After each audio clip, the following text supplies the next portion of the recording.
Special thanks to Flashforge for sponsoring today's video. Welcome to Figure Feedback. My name is Jeremy, and I've been using the Flashforge AD5X 3D printer for over 8 months.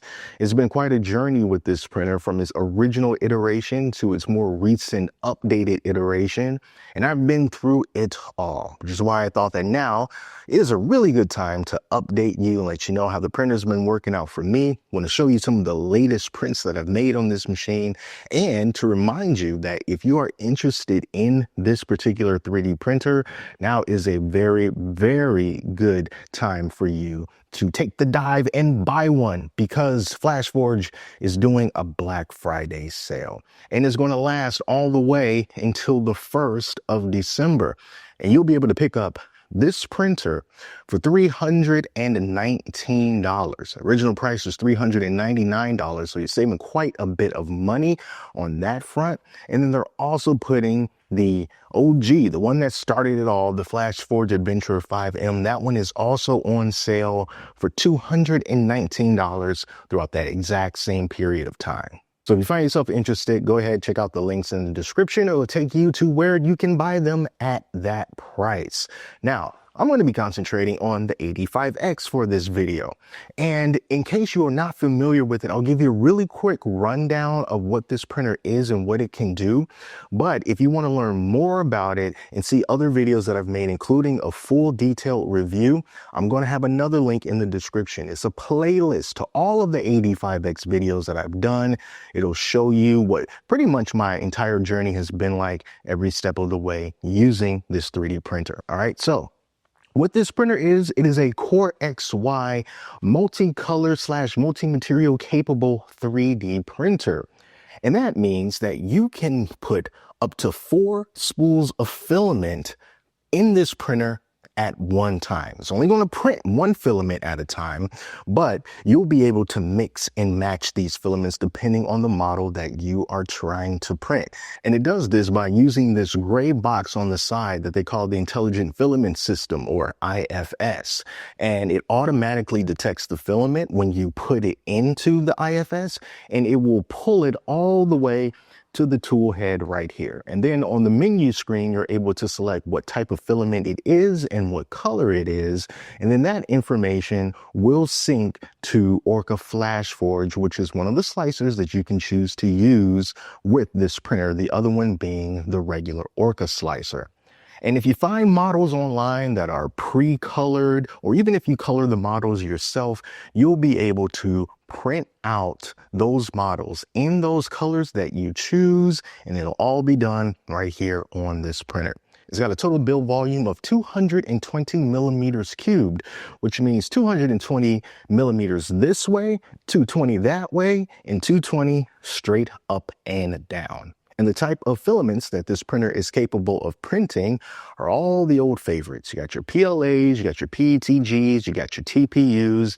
And if you want to print something that is hardened, for example, something with some carbon fiber in it or glow-in-the-dark filament, there's also some hardened nozzles that you can purchase that are 0.6 and 0.8 millimeters respectively. And those are highly recommended when you want to print with more abrasive materials. But one of the main things that makes this printer stand out from others in this class is its ability to print TPU.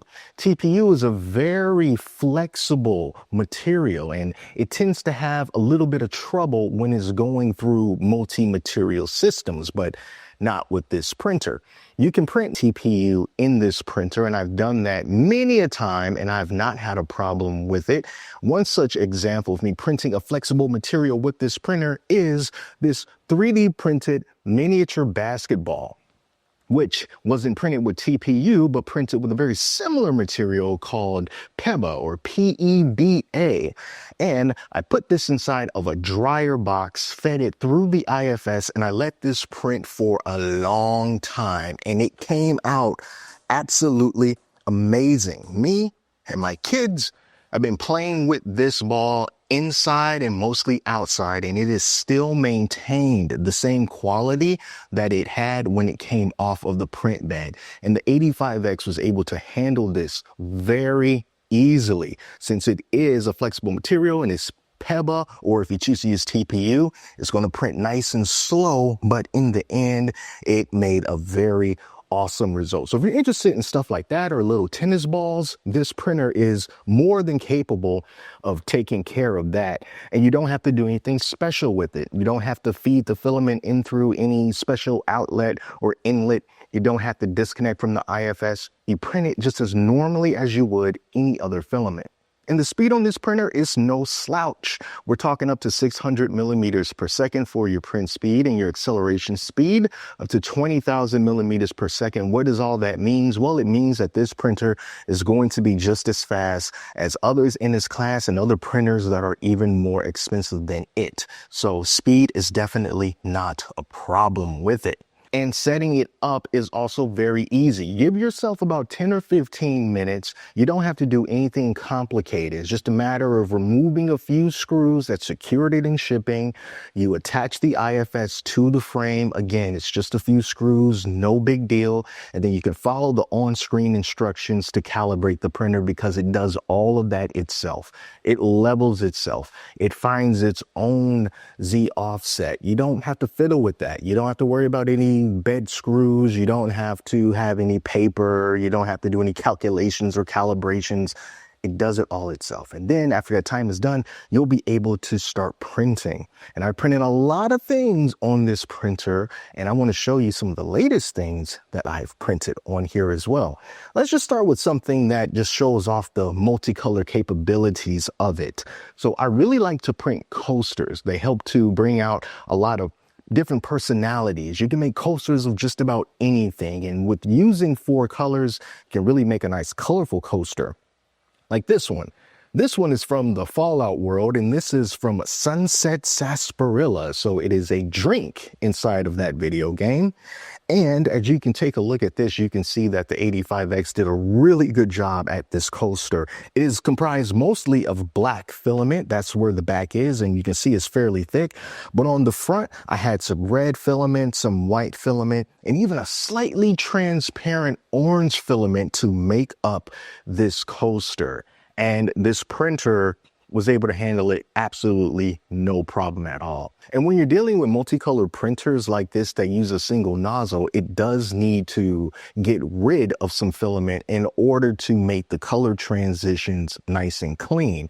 So there is a poop chute on the back that it shoots the filament out of, but you're able to print a variety of different filament waste baskets, including one that Flashforge has up on its wiki page that you can use to catch the filament. This is a small one that I printed myself that uses a Gridfinity base on the bottom, and even though it's small, it has been highly effective. It is connected to the printer with some magnets, and it has done a really great job of capturing all of my waste. I've even forgotten that it's back there a lot of times when I move the printer around, because it doesn't just fall off and the waste filament goes everywhere. So I really like this because it's a nice small basket. It means that you'll have to empty it out more often, of course, depending on how much waste you're going to be producing. But I really like that particular option. So that's how the waste is captured. Continuing with multicolored prints, I love video games. I've loved them since, well, forever. So here's Mario, a nice 4-color Mario print here. And look how thin this guy is. And it just sort of goes to show that I have had very little issues with this build plate that came with the printer and the filament being able to stick to it. If the build plate is nice and clean and I don't use any glue, and you can just see it is nice and clean. Look at the transitions between the different filaments. You can see that the red stays where the red's supposed to be. You can see that the sort of off-white color stays where it's supposed to be. And this will make a really cool wall decoration, especially if you are into video games. And this is really, truly awesome. And just to go back to the adhesion that this bed has, which has always been really good, I thought that this model will be a great example of that. So we got this fighter jet here, and it's kind of like a wire frame, you know, so it is very thin. It's not very thick at all. And this was printed sort of like at an angle diagonally. So it's stretched almost all the way across across the bed diagonally. So these filament lines here had to go down nice and even, and they had to stick very, very good, because if they didn't, well, then something like this just would not work. Even the small little circle details, like right there, that needed to be spot on that bed in order for it to come out clean and come out good. And this really looks cool. And this is something that also look great like on a wall that's white, or something that's very, very light colored, so you can get that contrast between it. And there are so many different models like this of planes and of cars, and I think that this was really, really cool, and also a really good test to just kind of see how good that bed adhesion was going to be, and also to see how well it can pull off these very thin lines and going over them time and time again and coming out with a nice solid piece in the end. Now, the size of this printer, 220 millimeters cubed all the way around. Now, if you want to do things like cosplay, to make helmets and things like that, then in most situations, you're going to have to cut that model up into smaller pieces so that you can print them in order to fit, say, like a grown adult's head. If you want to make something like this Batman helmet here. Now, this Batman helmet I printed out at 94% scale because the tips of the ears was just a little bit too high for this printer to handle. But as far as the quality of this helmet goes, I mean, just take a look at it. This helmet came out absolutely gorgeous. I used a matte PLA for this, and this helmet is textured, and textured helmets do a really, really, really good job of making the entire helmet look very natural, and it hides layer lines exceedingly well. Now, this helmet came in two parts, and you can use magnets to separate them, but I haven't attached on magnets to it just yet, just so that I can show you the two halves of it. So this is how this turned out. Very clean, very nice. And then this is the other part of it. And then the white eyes are also separate prints that printed on here, and they fit perfectly inside of Batman's eye holes. And then the whole thing can just be put together with magnets. And in a size like this, it'll be great for like a younger person. Like I said, if you wanted to make this larger for like an adult, at least in the case of this Batman helmet, you could go into the slicer, Orca Flashforge or Orca Slicer, whatever you want, and you could just cut off the ears and reattach the ears later. And that way you'll be able to fit it at full scale, maybe even a little bit bigger, onto this particular build plate. But there are also some things that you can wear that you don't need to scale down for this printer. And masks is just one of those things. So check out this Oni mask here. This was printed at 100% scale on this printer. And me as a grown adult, I can just hold this up to my face, and as you can see, it totally covers my face. So it just really depends on what you want to use the printer for. But just taking a look at how this model turned out. And this is 8 months in on this printer, and everything is still working the way that it should. And this mask, completely unprocessed. This is just the raw print right off the printer. I took off the supports, and this is how it looks. I think that this looks really, really good, this mask. Let me show you this other cool thing that I came across. It is like it's a puzzle game, right? And this was printed entirely on the AD5X using some black filament. And then for the game board itself, I used a few different colors of the filament for this game board here. So I got some blue, I got white, I got black, and I have yellow. So I took advantage of the IFS for this one. And this is something that's really cool because, like I said, every single piece is completely 3D printed. There's no screws, there's no springs, there's nothing that I had to go out and buy. And this came in several pieces, and it needed those pieces to be accurate so that they could fit together in order to pull this off. And that also goes into the accuracy that I was able to get with this printer. So you can check this out. I can just move this, and then I can take this ball here and just try to like subtly make it all the way around this maze as best I can. It takes a very steady hand, and then, you know, once you go into the holes, you can try again. And there's like another game board that you can also get for this, and you can just take this off easily and just add another one to it.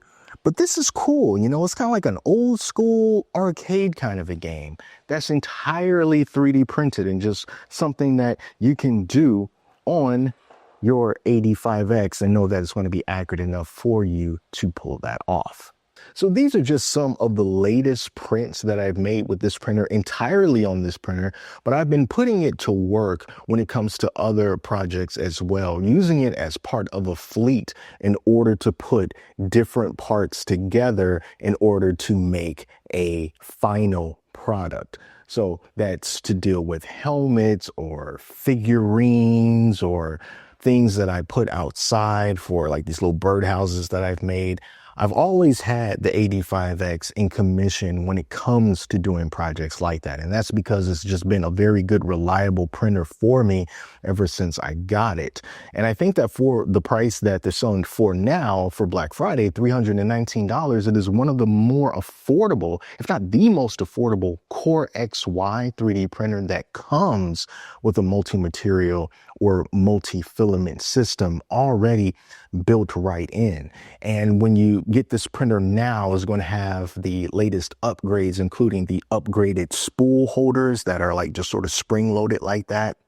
The updated nozzle and heat sink that Flashforge sent out to early supporters of this printer so that they can have the latest and greatest stuff. So that's been installed on there. The spool holders have been installed on there, and everything has just been going swimmingly so far in these last 8 months. So I expect for it to continue to hold up over time.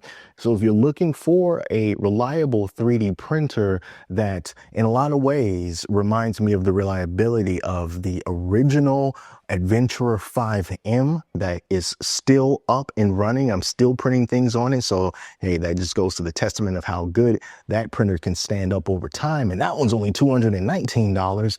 So especially if you don't want to spend a lot of money during the holiday season, but you want a good, reliable 3D printer and you want to do some multicolor or some multi-material, or you just want to have 4 spools of the same color and of the same type loaded up so you don't have to switch them out manually, or even just have different colors or different materials that you don't want to switch out manually, then hey, this is a great printer for you to check out. So like I said, $319 for this. I think that it is worth every single penny, and you can check out the other videos that I've done on this printer in my playlist to see some of the other things that I've done and some of the other experiences that I've had. So I want to thank you all so much for checking out this video, and remember, check out the link in the description so you can check out that Black Friday sale for the printers, and there's also some sale on some filament too, some pretty good deals over there as well. So until next time, take care of yourselves, and I'll speak to you soon.